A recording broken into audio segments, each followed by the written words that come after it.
मैं Dheeraj Saxena, assistant professor, government law college Churu, आपके सामने मुखातिब हूँ। LLB सेकेंड ईयर के third paper transfer of property act 1882 में आज हम डेफिनेशन खंड में दूसरी डेफिनेशन अनुप्रमाणित अटेस्टेड पर चर्चा करेंगे।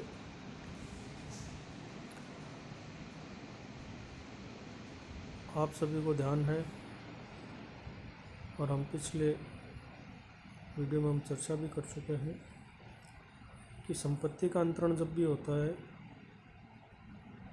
तो दोनों पक्षकारों के मध्य एक संविदा का गठन किया जाता है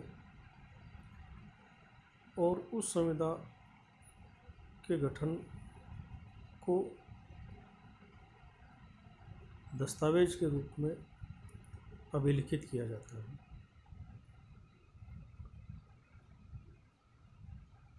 दस्तावेज को अभिलिखित करने के पश्चात जब अंतरणकर्ता उस दस्तावेज पर अपने हस्ताक्षर करता है तब उसे हम टेक्निकल भाषा में दस्तावेज का निष्पादन कहते हैं, एग्जीक्यूशन ऑफ द डॉक्यूमेंट। और दस्तावेज के निष्पादन करने के जो साक्षी व्यक्ति होते हैं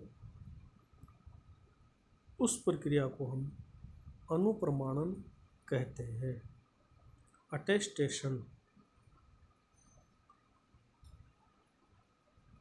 दस्तावेज का निष्पादन ही मात्र पर्याप्त नहीं है,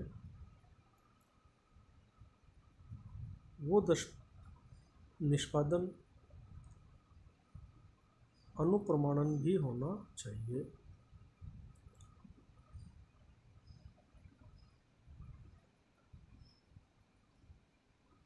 अनुप्रमाणन का उद्देश्य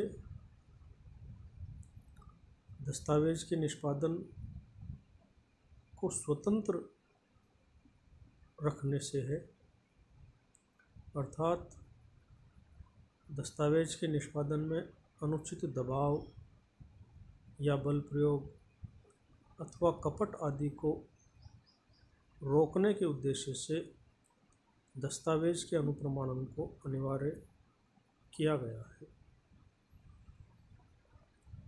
जब दस्तावेज का अनुप्रमाणन हो जाता है तो उसे हम विधिक भाषा में अनुप्रमाणित दस्तावेज कहते हैं, अटेस्टेड डॉक्यूमेंट।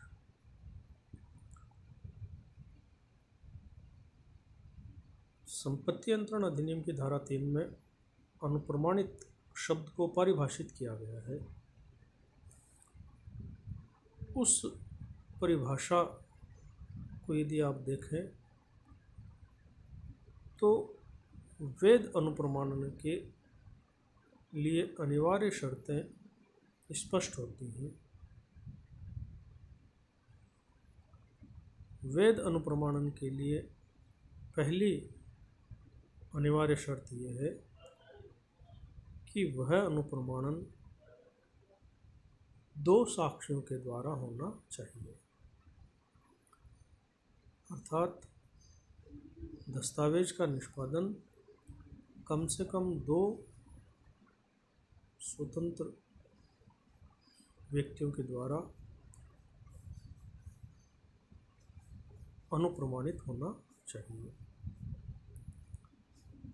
साक्षी कौन हो सकता है ये आप पिछली कक्षा में पढ़ चुके हैं। वयस्क,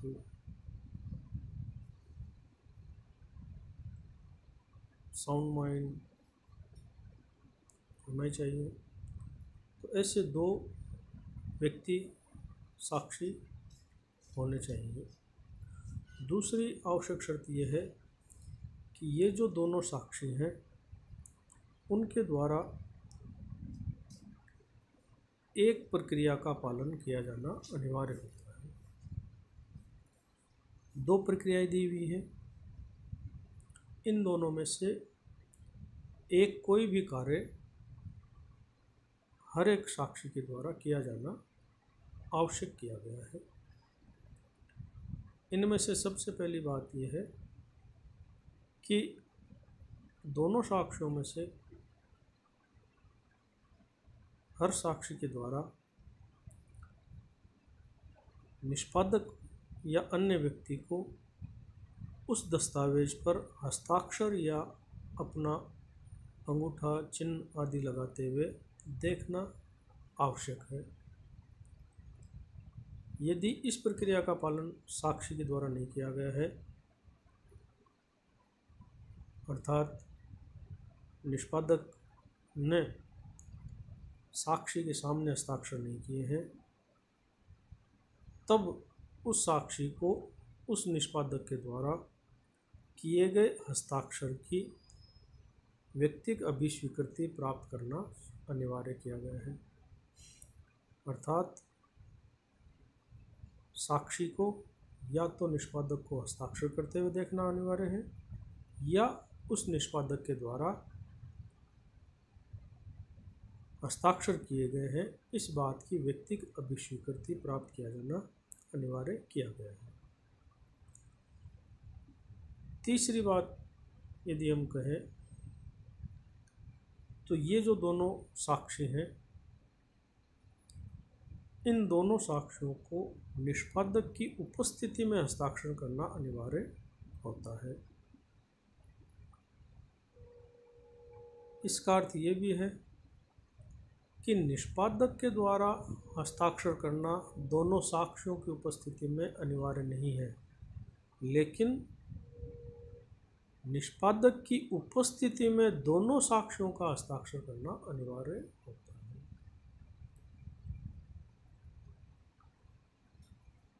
चौथी आवश्यक शर्त है कि ये जो दोनों साक्षी हैं जिन्होंने उस दस्तावेज पर हस्ताक्षर किए हैं, इनको साक्षी की स्थिति में या हैसियत में हस्ताक्षर करने आवश्यक है एवं उस दस्तावेज पर जो उन्होंने हस्ताक्षर किए हैं वो अनुप्रमाणक की हैसियत में हस्ताक्षर किए हैं, ये आशय अनिवार्य होता है। अर्थात उस दस्तावेज पर साक्षी के कॉलम में जिन व्यक्तियों के द्वारा हस्ताक्षर किए गए हैं उनको उस हैसियत में एवं दस्तावेज को अनुप्रमाणन करने की हैसियत में हस्ताक्षर करना अनिवार्य है। सामान्यतया जो भी व्यक्ति दस्तावेज लिखता है, तैयार करता है, उस लेखक के भी हस्ताक्षर होते हैं।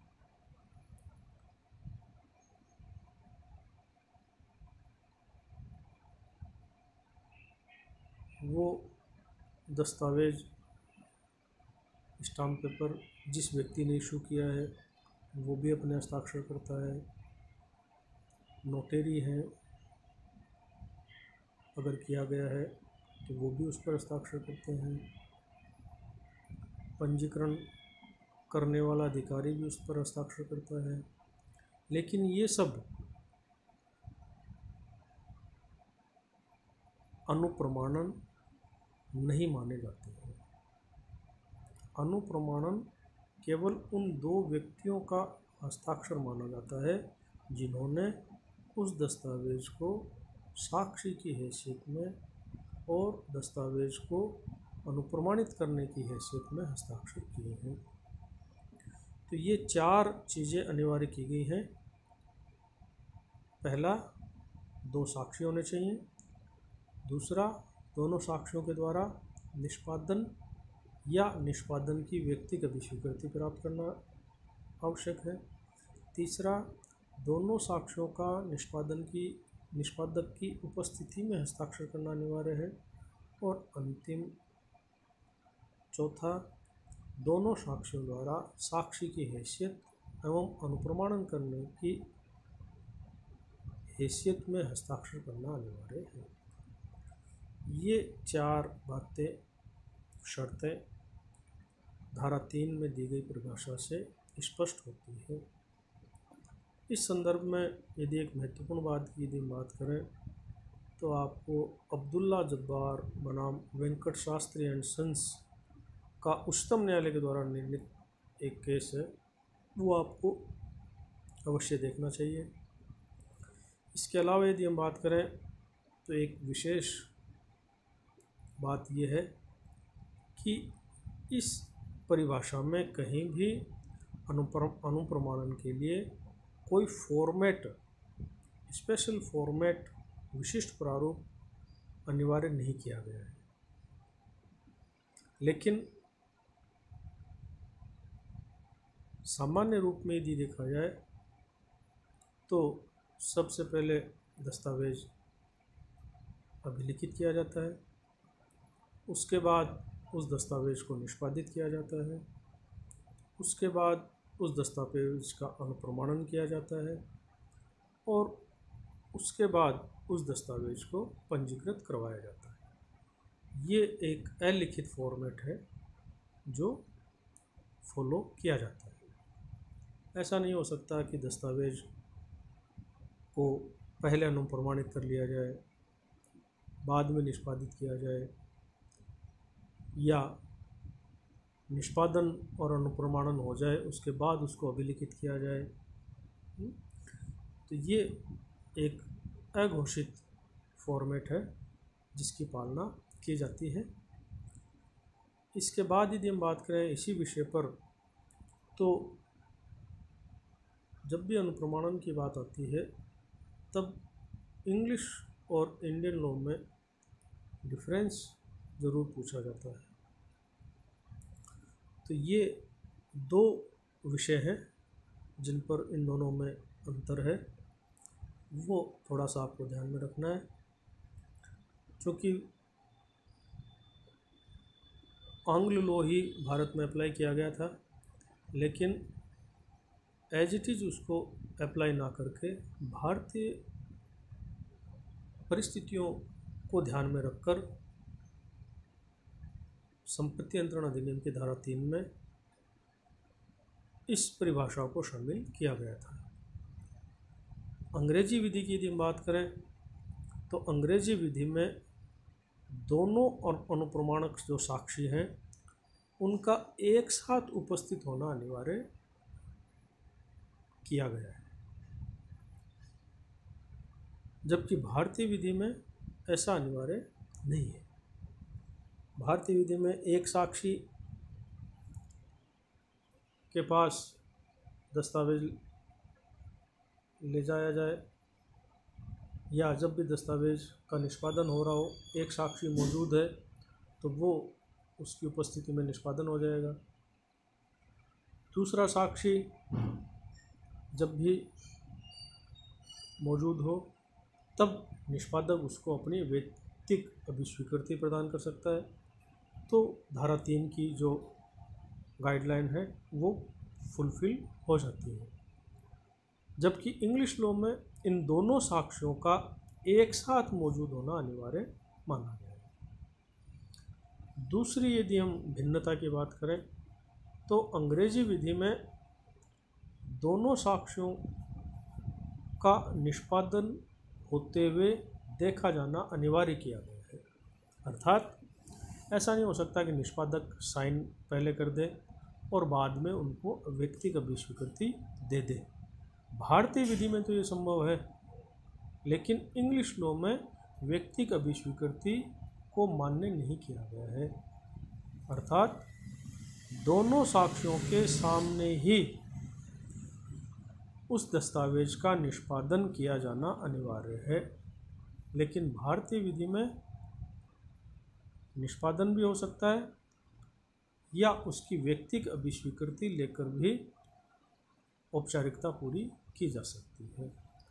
तो ये आज हमने दस्तावेज का अनुप्रमाणन कैसे होता है इस बात पर चर्चा की। अगले वीडियो में हम एक और नई डेफिनेशन के साथ चर्चा करेंगे। धन्यवाद भैया।